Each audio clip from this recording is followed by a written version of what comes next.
Bonjour à toutes et à tous. Tout d'abord, meilleurs vœux pour cette année 2017, à vous ainsi qu'à l'Olympique de Marseille. Bonjour à tous, les supporters et supportrices de l'OM. Je vous souhaite la santé, les sous-sous, l'amour, la gloire, la beauté, qu'un camion il t'écrase.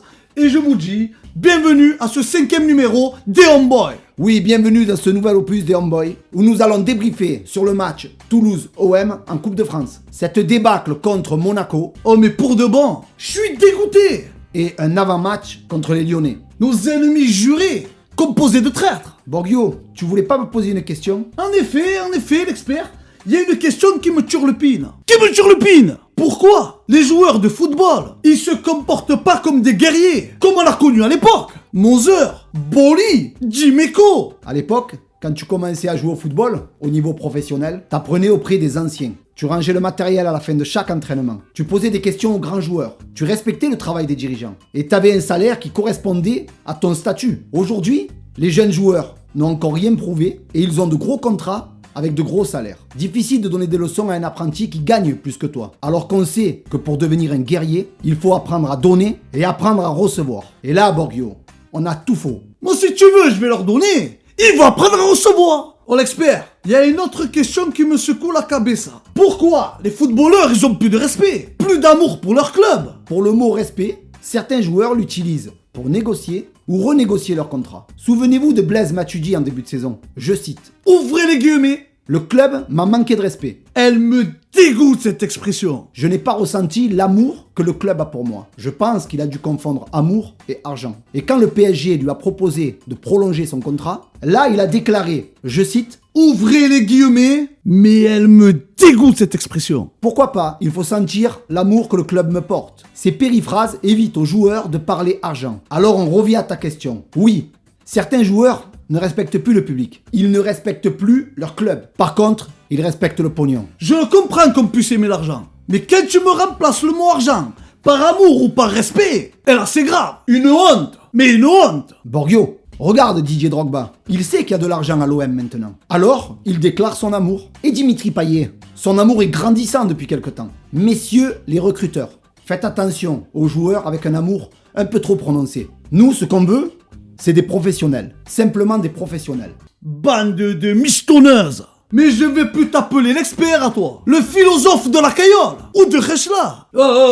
Un peu de sérieux là. Un peu de sérieux. Si maintenant on parlait des briefs. Toulouse, OM. Le match où j'ai encaissé. Par exemple. On savait que ça allait être difficile. Les conditions pour jouer ce match étaient déplorables. Mais l'OM a fait le job. Dans ce match, ce qui m'a plu... Et qu'est-ce qui t'a plu, l'expert? C'est la transition entre la perte de balle et la récupération. L'envie de récupérer très vite. Ça, c'est la touche Rudy Garcia. Ensuite, Zambo Anguissa, avec plus de liberté, a été très bon. L'absence de Lassana Diarra lui fait du bien. William Vainqueur conquérant, comme à son habitude. Et surtout, Maxime Lopez, sur la dernière passe, est assez impressionnant. L'OM mérite sa qualification. Parce qu'au départ, c'est pas évident au stadium. Encore un match où tu m'as fait gagner des sous, mon poteau. J'ai mis match nul. Et j'ai encaissé. Ah ouais, là on est bien là mon poteau.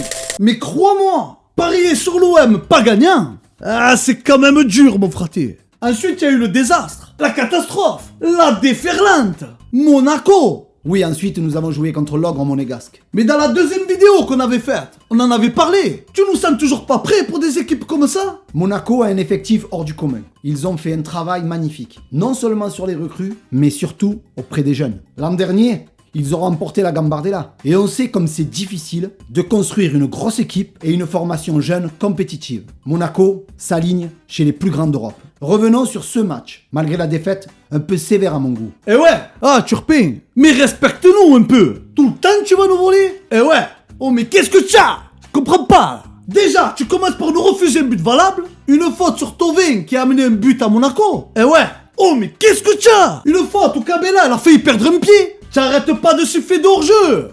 Tu vois des hors-jeux de partout. Eh ouais. Non, Turpin.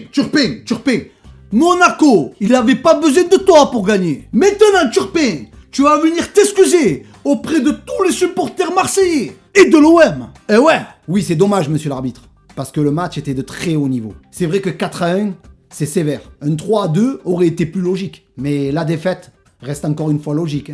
Mais il y a un joueur dans cette équipe, il me dégoûte. Floco, Flaco, Flaquedo, je sais pas moi. Ah oui, Falcao, tu veux dire?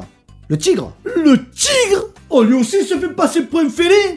Le tigre, la panthère et le lion. Et il est où le lion? Je vais te les prendre moi, toutes ces panthères et ces tigres. Et je vais te les mettre en cage. Avec Batefembi. Mais ils ont craqué, ils ont pété un plomb tous ces joueurs. Ils se prennent pour des animaux sauvages. T'as pété un plomb quoi? Tu te crois dans la jungle ou quoi? Mais vous allez vous arrêter avec tous ces lombidons là. Vous allez finir dans un cirque. On l'expert. C'est tout à l'heure en train de nous parler du football circus. On y est là, on est dedans là. Bon, ensuite, dimanche 22 janvier, on se déplace à Lyon. Encore une félin? Mais on est où là? On est où?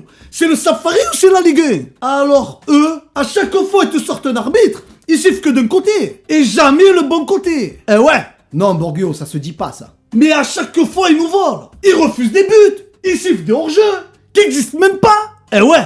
Mais qu'est-ce que tu as contre l'OM? Mais qu'est-ce que tu as contre nous? Hein, messieurs les arbitres là, la petite bande là. Oh mais à Lyon, qu'est-ce qu'il y a là? Il y a un centre de formation des arbitres, une école, et le proviseur c'est Olas. Mais c'est lui qui te le donne le diplôme pour être arbitre. Mais c'est qui Olas? Ton papa ou ta maman?